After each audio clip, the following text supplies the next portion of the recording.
Since time immemorial, Indigenous people have lived, traveled, and traded in the Puget Sound region. The Donation Land Act of 1850, to encourage westward expansion, allowed American settlers to claim these traditional native lands.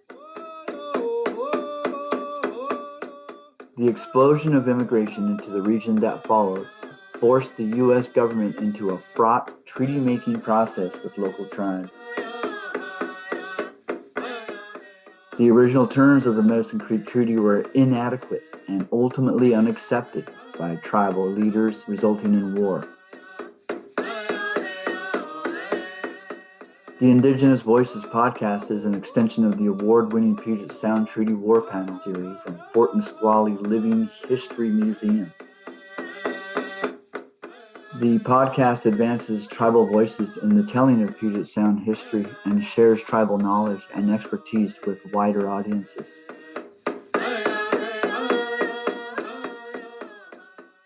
Hello, my name is Warren King George. I'm an enrolled member of the Muckleshoot Indian tribe on my father's side, and on my mother's side, I descend from the Upper Skagit tribe. Nettsie Bullchild, Nisqually Indian tribe, Director of Archives and Tribal Historic Preservation Office, tribal member, and tribal elder. Haslachel, Togalapo, Deisha, Desiyaya Chulup, Brandon Reynon Titsta, Spalapups Chud, Duflalut Debati, Director / THPO. My name is Brandon Reynon. Welcome. I am the Director and THPO for the Puyallup Tribe of Indians. I'm also a Puyallup tribal member. Haslachel, Takablu Sitsta, Spalapups Chud. Good day. My name is Takablu. I'm from the Puyallup tribe. My English name is Amber Taylor. I am the daughter of Eric Bennett and Carol Taylor, the granddaughter of Ramona Bennett, Clyde Bill, Patricia Taylor, and Al Taylor. Season 2, Episode 1 of the Indigenous Voices Podcast focuses on the Fox Island Council, the reasons communities moved into this camp, and the conditions they lived in. Season 1 of the Indigenous Voices Podcast explored the experiences of being Native in the Puget Sound region. Panelists discussed everything from food sovereignty to language revitalization, ending the season in a 2-part episode about the monuments and memorials of the Treaty War throughout Western Washington. In the first episode of Season 2, panelists pick up shortly after the conclusion of the Treaty War with the Fox Island Council. The internment camp on Fox Island was established shortly, or at least during the Treaty Wars. The camp was established for those who were considered peacekeeping or who were non-warring, who didn't want to, who did not want to join in the battle, the physical battle that took place. Several leaders went over there. Chief Leshai being one of the warrior leaders, he took the group that wanted to go fight, and all the rest were forced onto the concentration camp on Fox Island that Stevens established. I'm not 100% sure. Maybe Warren or Nettsie can go into the background as to why he chose Fox Island, other than just that it was across the way from the fort there, and a way for them to keep an eye on him is kind of what I presumed. But it was established so that a way of kind of wrangling everybody up so that they could keep us in one spot, keep an eye on us, and if you weren't on there, you were considered hostile. So even those people who just didn't really who wanted to stay out of the battle, who were just trying to, continue to live, ignore it, they were considered hostile and often murdered for just trying to stay out of the conflict. So those were more innocent people. You see that men and not, usually men were the warriors during this time, but we see plenty of accounts where Washington Territorial Militia and U.S. Army were taking out innocent villages full of children, women, and elderly. Obviously not warriors, obviously not in combat, but just trying to continue to live how they've always lived and just wanting to do that, live in peace. And they were considered hostile because they elected not to go to Fox Island. It was, for those who wanted to do it, it was there, and those who stayed out faced death by the settlers. And then and age and gender no stop for the settlers and their desire to conquer the land. So they wanted to clear us out, and if you looked like one of us, you were taken out. Well, one of the things I'll add to that, Brandon, is according to Cecilia Carpenter's book, it says in there that under her was Indian agent Michael Simmons, that he, and this is something I just learned, was that it was actually created as temporary reserve, which turned into internment camps, but there were others, but that was the intent. They were putting them there also temporary until they got the permanent reservations. So that's kind of how they started, and then ended up putting what they called the friendly Indians, because it was kind of like she said, like a divide and conquer. If you weren't with the war, Leshai and the warriors, you were considered, and weren't hostile, you were considered friendly, and then you went to an internment camp. You were forced, even to your families. So that was their intent with temporary reserves.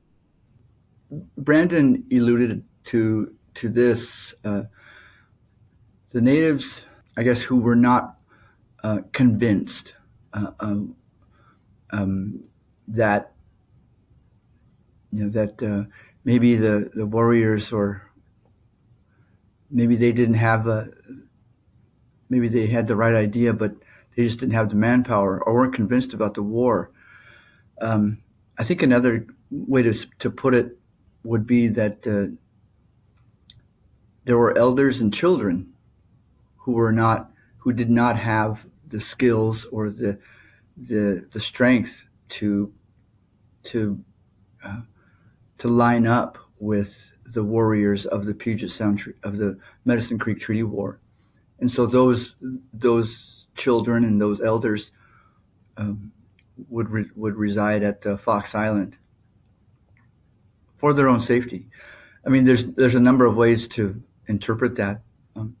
One interpretation is that Governor Stevens, maybe he was aware of the true numbers of the Puget Sound natives, and perhaps he wanted to separate the natives who were not fully committed to this campaign for the Nisqually, Squaxin, and Puyallup, and Muckleshoot.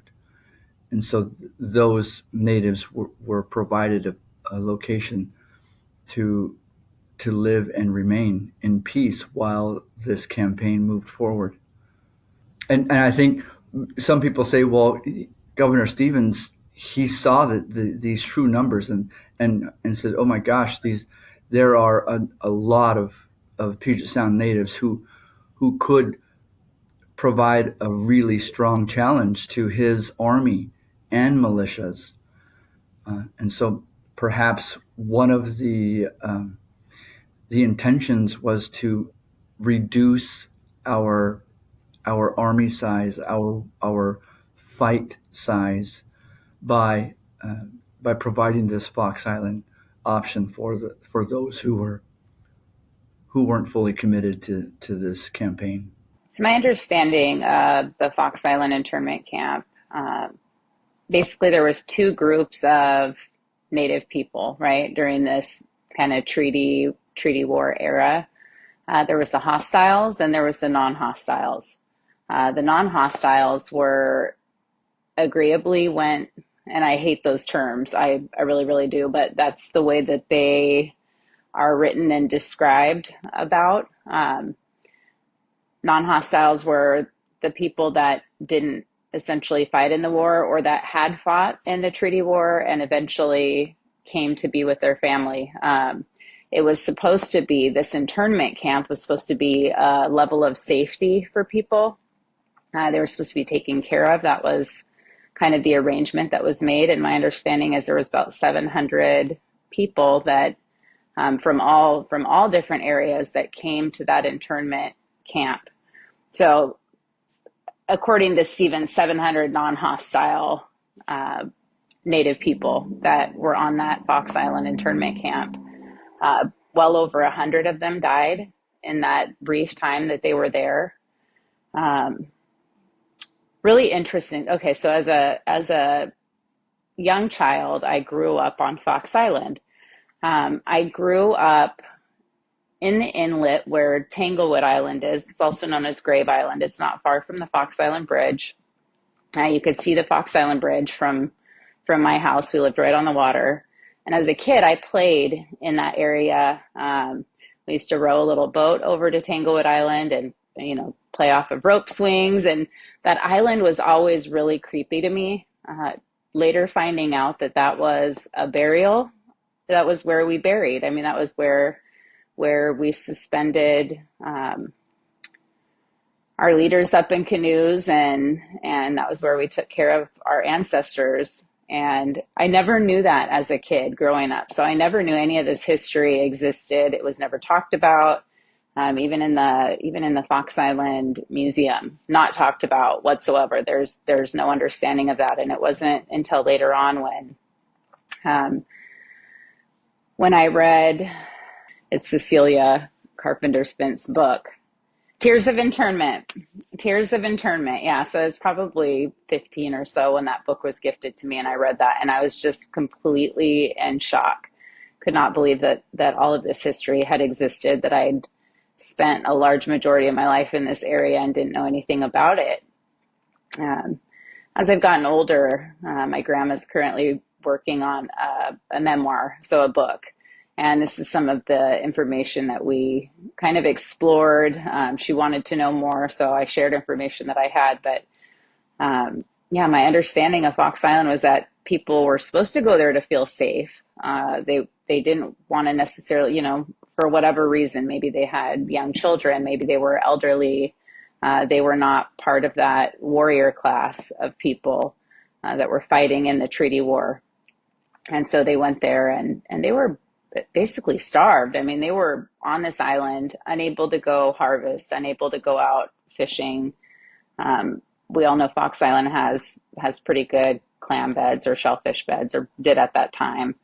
So I imagine that there was a lot of clam digging going on and things like that if the season was right. But yeah, they were starved. I mean, they were living on government commodities. Whatever the government was giving them is what they were surviving on. And many of them died. Many of them died from illness. Many of them died probably from starvation, from really not having access to resources.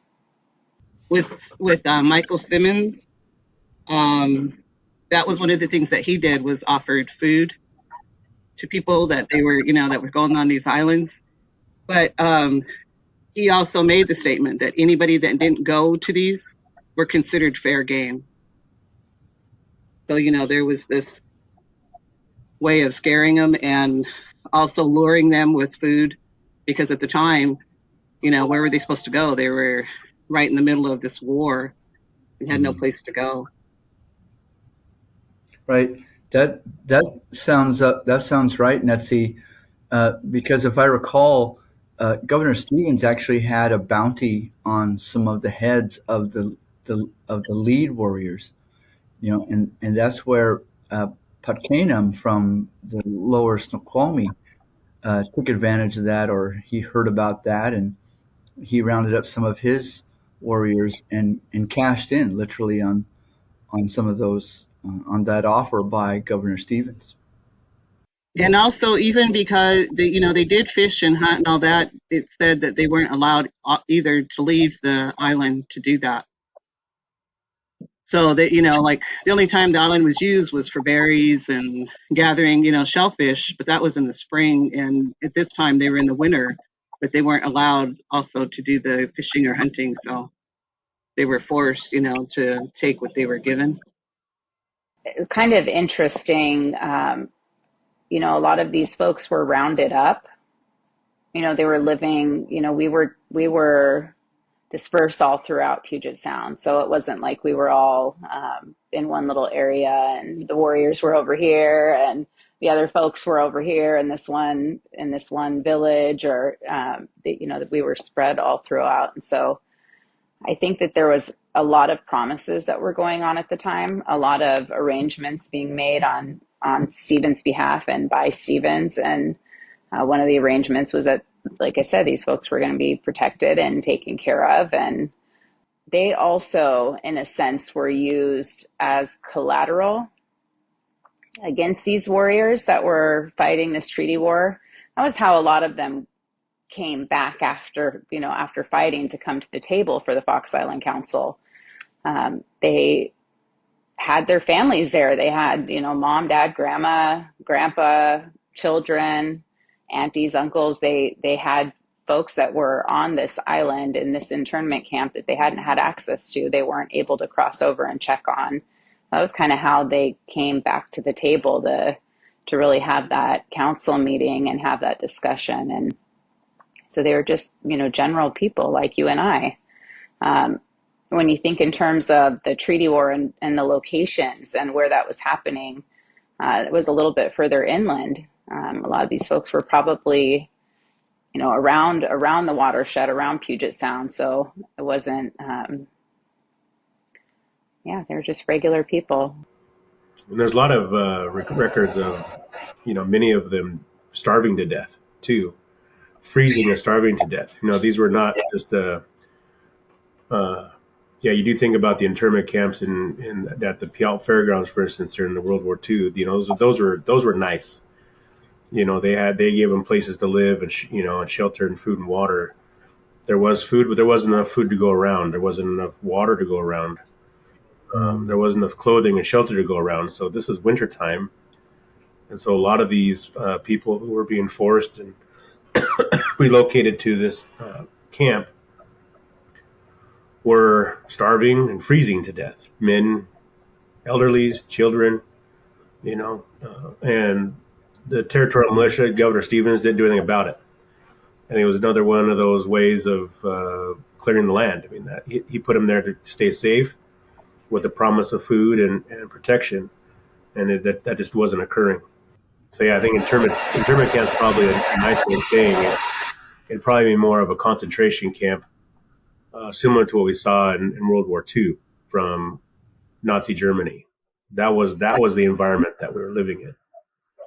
So I don't know what you call them. I can't remember what they called those camps, but yeah, those conditions sounds spot on, Brandon.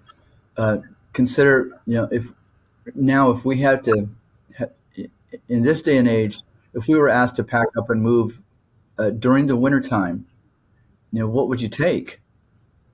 What's the primary? What would you grab, other than your grandchildren, to a place that's supposed to be safe, a place that was promised to be have food and shelter. You're going to take your prized possessions, which are your grandchildren or your great grandchildren, and you're just assuming that the word of this man is legitimate and that everything's going to be okay. But you're absolutely right. I think this was a horrible story, and a version of it. I think this would make a great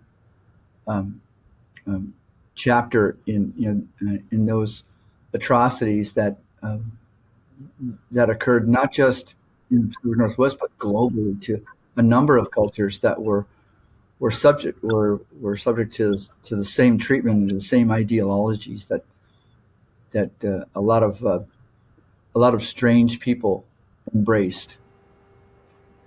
I think it's also important to. I know I've accidentally painted it wrong. You think about they were driven here. They were driven to this camp. Gunmen would come into their villages and burn down their longhouses, burn down all their houses, all their resources. They had nowhere to go. They were being forced onto these two. They were, you had no other choice. And Warren alluded to it earlier. You had no choice. Where could you go? Your home had just been burned down. It's the middle of winter, and they're promising food and shelter. So you had to go, because if you didn't, just like it was said before, you were fair game. Children, listeners, you understand, children were, if they were not going to that camp, were murdered for target practice, for settlers, for militia. We have numerous of massacres were occurring. You You don't see massacres heard about, but there are massacres occurring regularly in 1855 by the settlers, burning down our villages and killing for sport our people, our ancestors, our children, our elders who couldn't run. They were targets. They were used for entertainment, executed for entertainment by these militias. So what were we supposed to do? Those that could run and fight, they ran and fight. They joined Leshai. They ran and fought.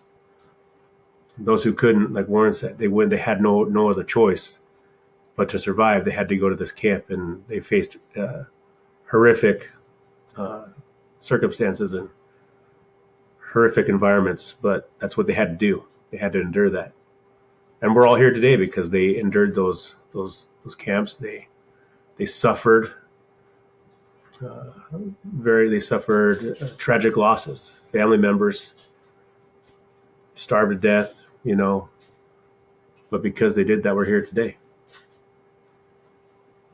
And also, they talked about in order for you to leave, if you went off of that internment camp, you had to have a written permission note that they had to see in order for you to not get shot or for anything to happen to you. And then you also need to remember at this time, you're talking about all these other internment camps and, like all these other things. But this was the first, and people should have took note of what happened to us, because then it happened to others, other minorities that endured the same thing. And, it's a terrible thing, but they should have got a heads up from, what happened to, the first people here. I'm glad you mentioned that. There was an account in one of the ledgers from the fort that talked about a group of young Native men were shot and killed by the militia on accident. They had their papers, they had their passes with them, but they were still considered hostile. So even when they did leave and they did have the permissions, they did have that hall pass. No, the militiamen out there didn't care. You were brown, you were Native, you became a target and were automatically, without question, considered hostile. And the report talks about how when they were starting to clean up their murder scene, they came across their letters in the pockets. They didn't even get a chance to show them the letters. That's what the article doesn't cover. They didn't even ask for their letters that were in their pockets. They had permission to leave. They were following the rules. They were non-combatant, but they were not given that mercy. And it's also noted that Governor Stevens and Secretary Mason, they were the ones that were in charge of that militia. They were the two in charge of that militia. And those men now have lakes and rivers and monuments to their name, right? Way to honor murderers. Yeah, that's a good point, Brandon. Fox Island is what the Pastids call Fox Island. I think the word that our ancestors used for Fox Island was bata'u or bata'o, which is to bring forward these stories and bring forward these historical events that took place right here, not across the Atlantic or across the Pacific. It happened right here in the Puget Sound. This is the dark truth. This is the dark history, and I think the time has come for a lot of the descendants and a lot of our neighbors here that now call Puget Sound home. It's time for them to realize, what efforts were done to make these opportunities for them to live here. That's where it began. That was the whole. Why did this happen? What was the intent? What was the purpose? Simply, the bottom line was to remove Native Americans and to secure the land for opportunities for our new neighbors. And I'm being polite there. There's just always this history that wasn't told, and the question is always, why don't the tribal people know? Why don't non-tribal people know? But it's back to that. The tribes didn't have schools of their own. It was oral history. Everything was passed down. But when you're getting in trouble for speaking that, these things don't get passed down, and because there was no schools for the tribes, they had to go to the public schools. The tribes had no control over what the public schools taught, and today we're still fighting with that, as far as what's supposed to be taught in these schools. So that's where a lot of this gets lost. There is history about it, but where do you teach it? Where were we supposed to teach it? Who were we supposed to tell when?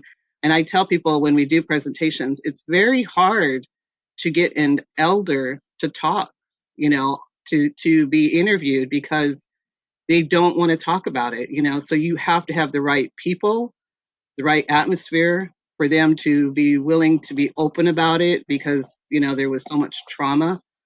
So that's where you don't get this being passed down tribally and non-tribally. So that's why we're here. There is some good highlights for us. They didn't talk about the camp, though.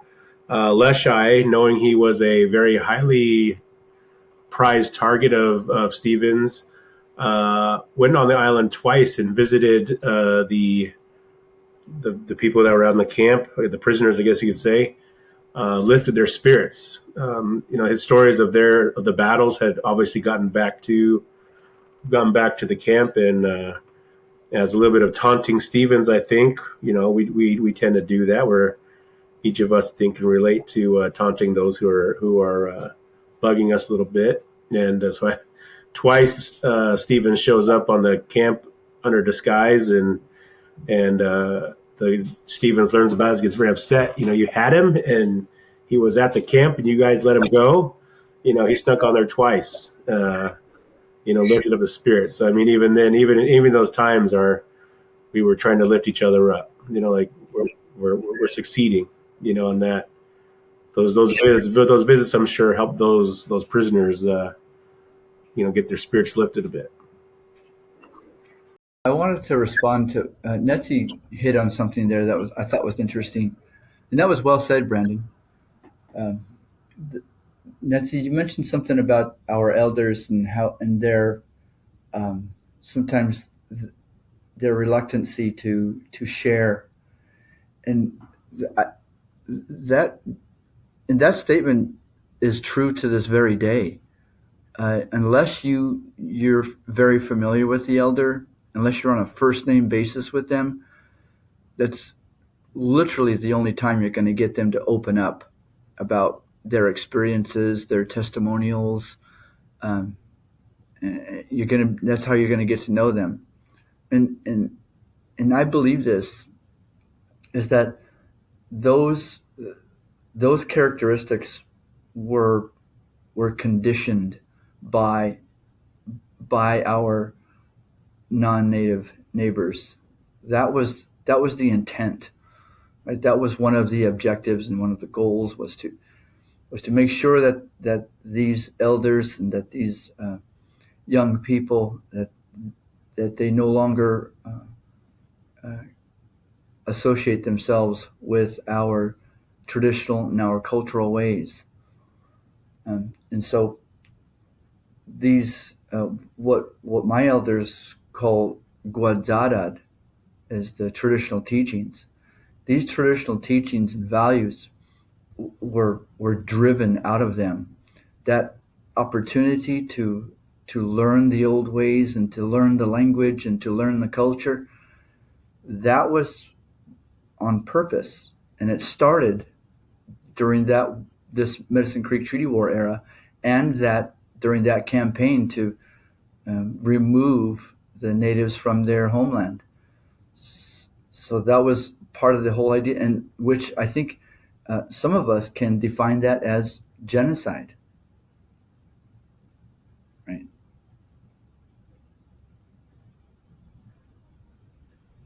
And you also find in when, you read a lot of the testimonies from like land claims, all of these different things that happen to tribes, you'll see where they had to bring elders into the court and get a testimony because they didn't know how to write. They didn't know how to speak good English. So you had to have somebody in there, being able to ask the question in a way that they understood and that they could speak it in English. Because some of them that did still have their language, they didn't know the English word for some of these questions that were being asked.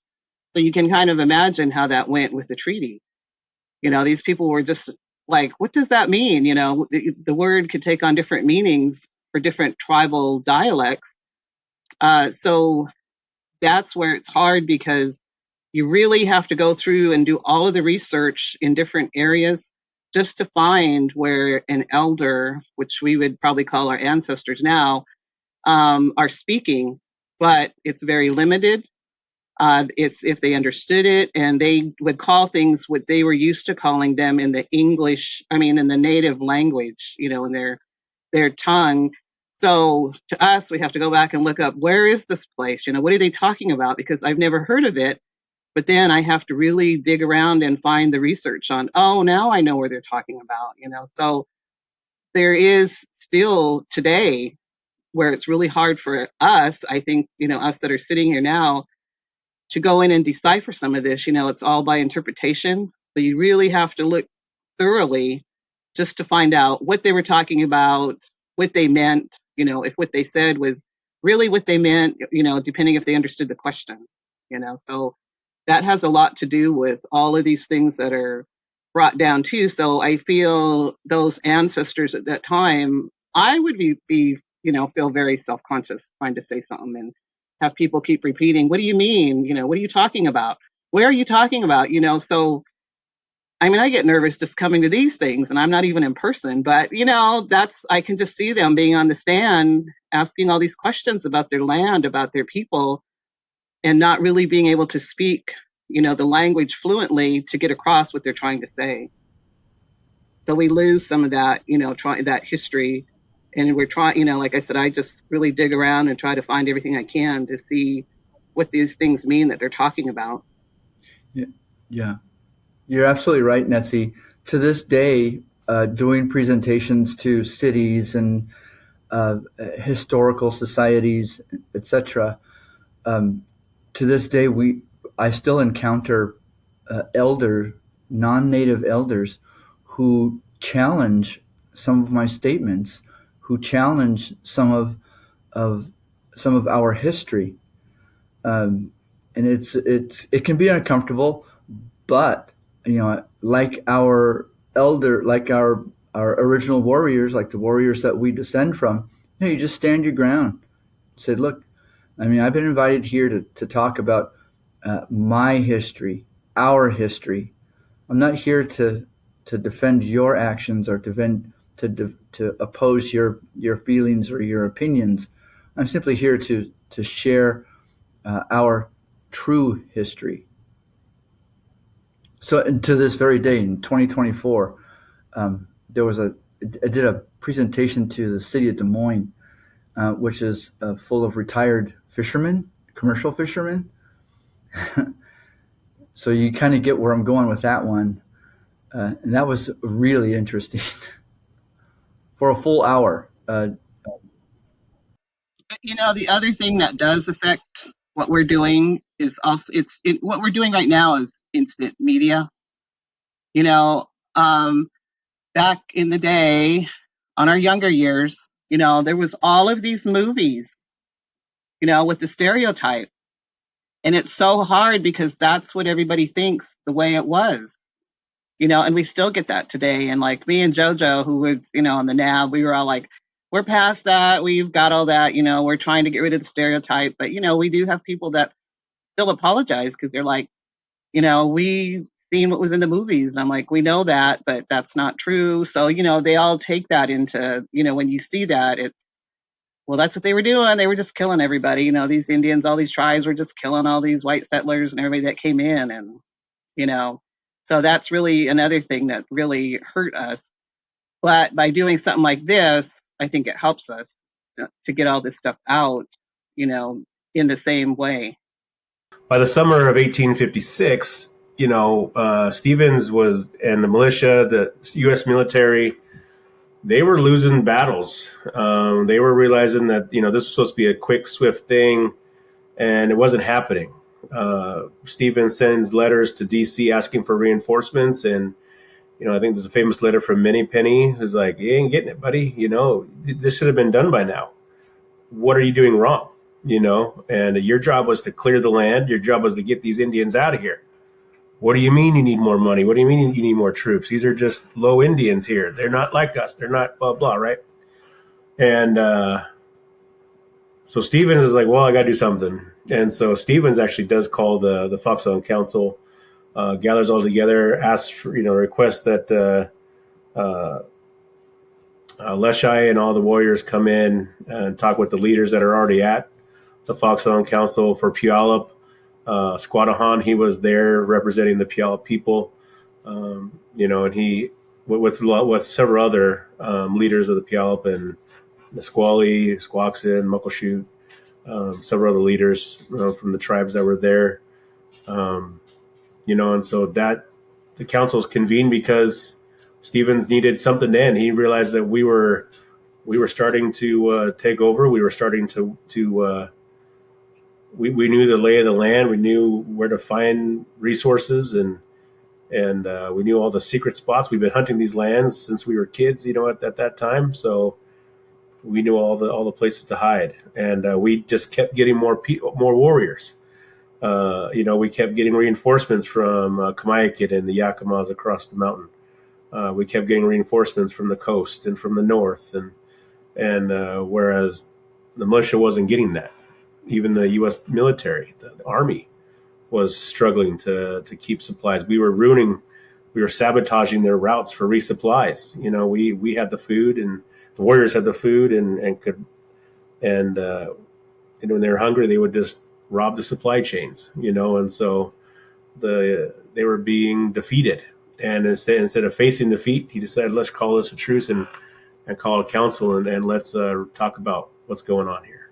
And so that's where he convened the Fox Island Council in, August of 1856. By that time, 18 months worth of battles have been taking place, and both, we had lots of losses, but so did the militia.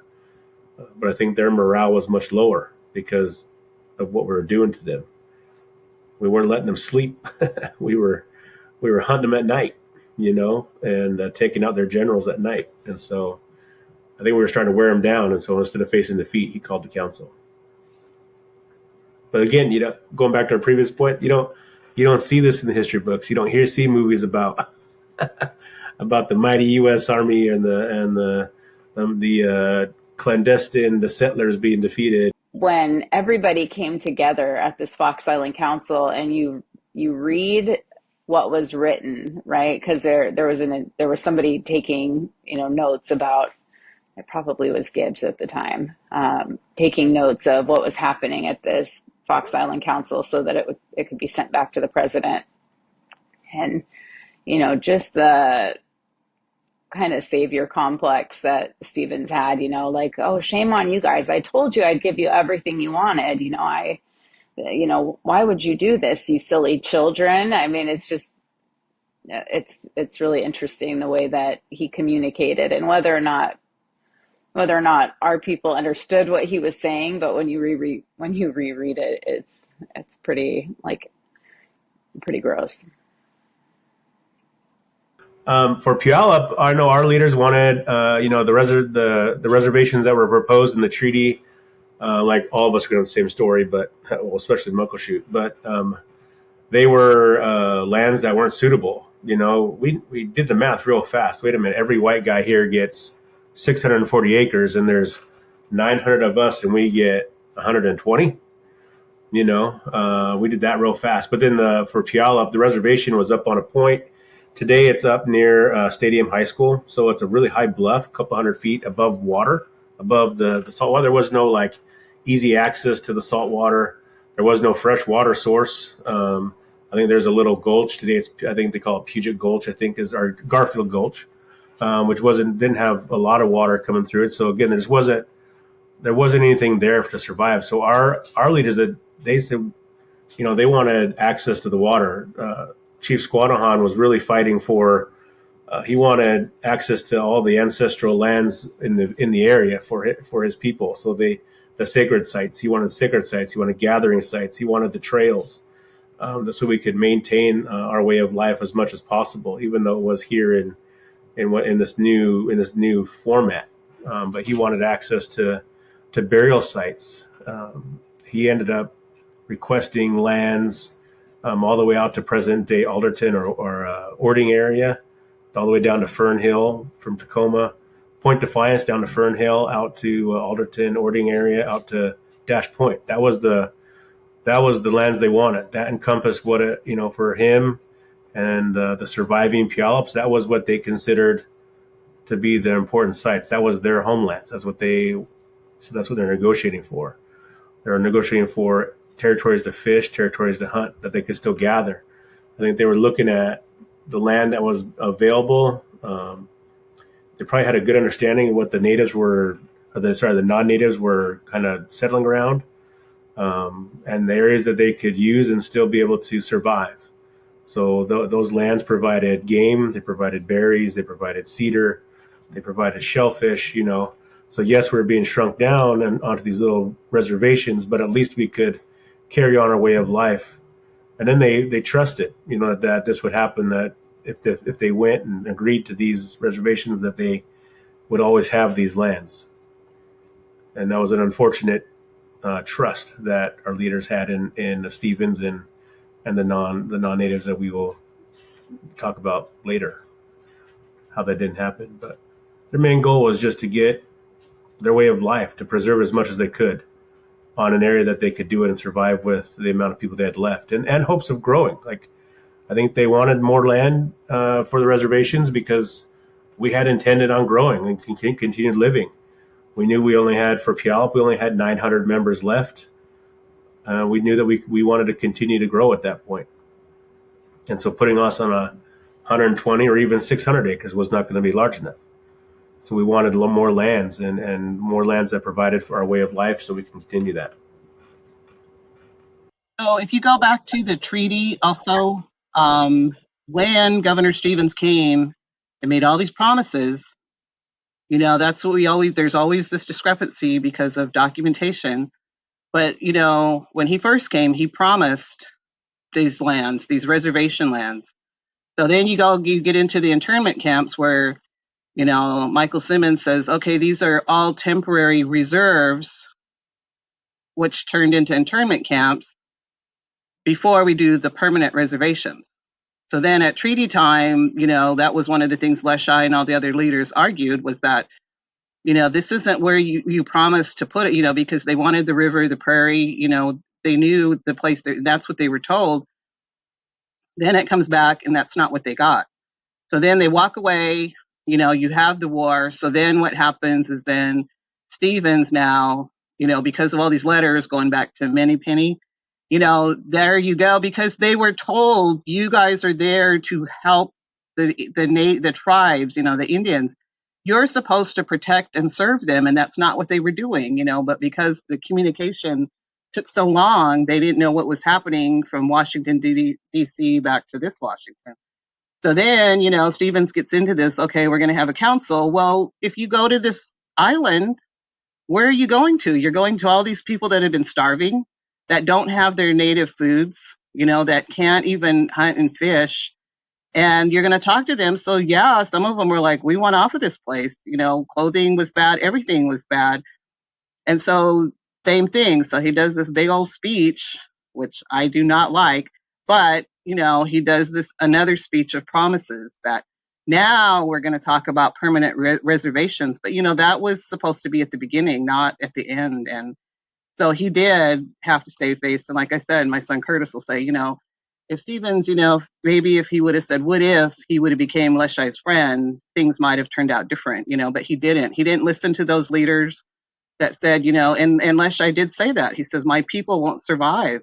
They'll die if they don't get the place. And that's how all those leaders felt. That was the reason for the war, was because they wanted the place where they knew they can hunt and gather, live. And that's not what happened, So this was kind of his, oh, now I got to make amends, and I'm going to make these promises that I made in the first place, but you have to look at it, the internment camps, I think they were 13 months. So it was over a year that they were on these camps, so putting it in that perspective back then, it was a different era and different times, but, these people were saying, we just want to go home, so you would agree, like I said, they always put him in this between a rock and a hard place. And what are you going to do? So to me, that was just all on Stevens. He could have, this didn't have to be, but that's what happened.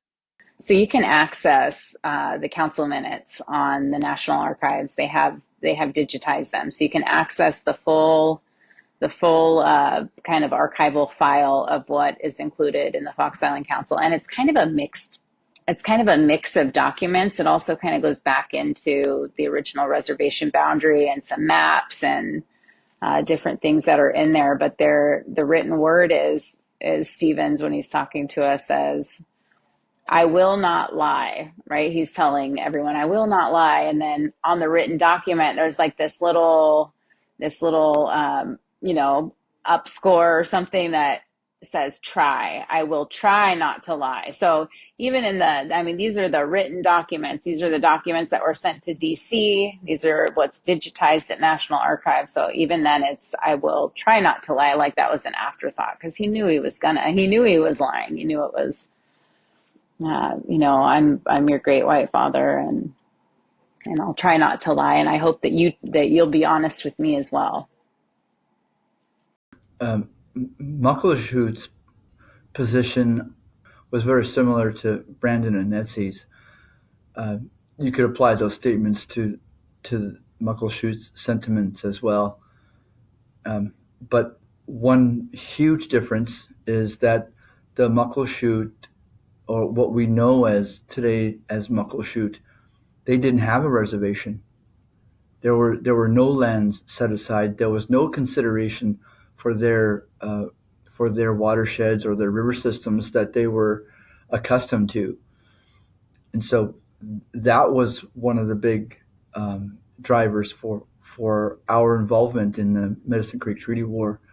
That's no offense to our neighbors, the Puyallup and Nisqually, and even the one to the north, the Puyallup. It's not that we didn't want to move there. It's that why would we give this up? Why would we want to move to someone else's home? I don't mind visiting Puyallup and I don't mind visiting Nisqually, but I prefer to live here in these river systems here that my ancestors have been utilizing, like Brandon referenced, that our ancestors have been using these river systems, these water systems for generations, for thousands of years of continued use. And we're asked to give it up and move somewhere else. So that would be to me that just sums up the reason why the what we know as today the Muckleshoot people were and their warriors were involved in the Medicine Creek Treaty War, because we didn't get anything until our warrior leaders stepped up and said, hey, this is not going to be adequate. I mean, you heard Puyallup didn't get what they wanted in the beginning. Nisqually didn't get what they wanted in the beginning, and Muckleshoot didn't get anything. So what more incentive? I mean, that's all the incentive you need, because essentially what you're going to do is you're going to wipe out these people, wipe their entire villages out via starvation and via these forcing them into these living conditions that can't support human life. How long can you live in a wetland or a swamp? I guarantee you, it's not going to provide generations of wealth. So that's why we had to. We were backed into a corner. We got to do something, and so our elders said, "Let's get what we want." Muckleshoot is actually a place name. It's not a village. The term Muckleshoot is reference to a prairie, or even a blockhouse that was placed on the prairie was named Fort Muckleshoot. So it's actually a place name. It's not the name of a village. Muckleshoot is made up of all of the villages on Lake Washington, Elliott Bay, Duwamish River, Black River, Green River, White River, South Prairie, and Upper White River. So all of those villages that made up those neighborhoods, I refer to as neighborhoods, but they're independent villages. That's what Muckleshoot is today. You think about how ignorant Stevens was, not understanding the dynamics of the villages, how different. Just we weren't all one type of native, but so they had their different ways of life, and so Muckleshoot, it's like, well, we don't live over there. That's not where we live. We're fighting for our homelands over here, And so Stevens was just so one-sided in his so linear in his thought process, that he just said, oh, all Indians want to live on the water. All Indians want to live here. And these lands are just the best lands we can put. Well, I shouldn't say there. These are the lands that we should put them on. This is all that they deserve. And he underestimated, I think, our pride, our desire to continue to live, and underestimated our gumption for getting what we want. The idea of a boundary didn't really exist before the Donation Land Claims Act. Like even with the fur trappers and all of the kind of explorers that had come to the area, that idea was very foreign to us. We didn't have an idea of like, let's fence in this little block of land and this is where we're gonna live and farm and whatever their idea was, that they wanted us to become agricultural farmers. And that was a foreign idea from the very beginning. Part of the Medicine Creek Treaty was this agreement that the land would be reserved forever. It would be, our children's children's children's children would be able to inherit this land and be safe there and have a place always. So that was really the general idea behind the negotiation and the treaty agreement. But even when it comes to like harvesting practices and, being able to move throughout the Puget Sound area, just having this one little block of land it's just a very foreign idea. Also, that gets back to, they, with the tribes, that was their teaching, was oral history. These stories were passed down generation to generation. How can you pass down a story that you're not even on that place? Plus some of the people that have written about tribes talk about how they learn tribes highly take care of their dead. Okay, now you're talking about, okay, you expect us to move all of our people? I mean, my grandpa and my uncles had to do that just when the Fort Lewis at the time, was condemned, that part of the Nisqually land. But that was one of the things they said. They said they're not leaving their dead. They're going to move them, and they had to move them. Who else does that? Who else? What other people do these things? But how do you pass down a story about we used to go to this prairie and do this, or we used to go to this place and fish, or we used to go over here? How do you pass that down when you're not even on? And that's why I said relocation is a big issue.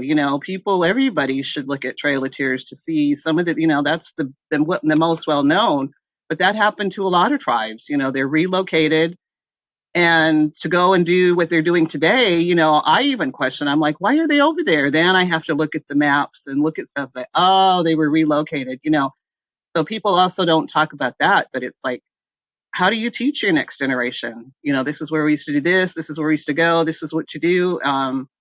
Luckily, my husband, who's Blackfeet, a lot of theirs was left that way. So he has that knowledge where he can go to these places that, his dad taught him, where their people used to go.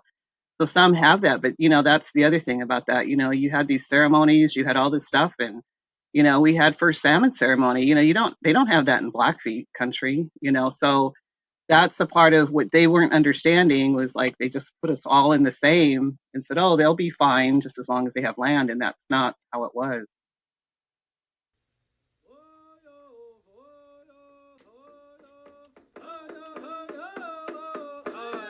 Hey Shaba, Hisquo, for joining us for the Indigenous Voices Podcast. Indigenous Voices is available wherever you get your podcast. Follow and subscribe at fortnisqually.org. This podcast is generously supported by the Pierce County Historic Preservation Grant, as well as representatives from Puyallup, Nisqually, Squaxin, and Bullchild. Music by Vincent Johnson, Nooksack, Lummi, and Nishani Johnson, Jamestown, Sklallam, Lummi.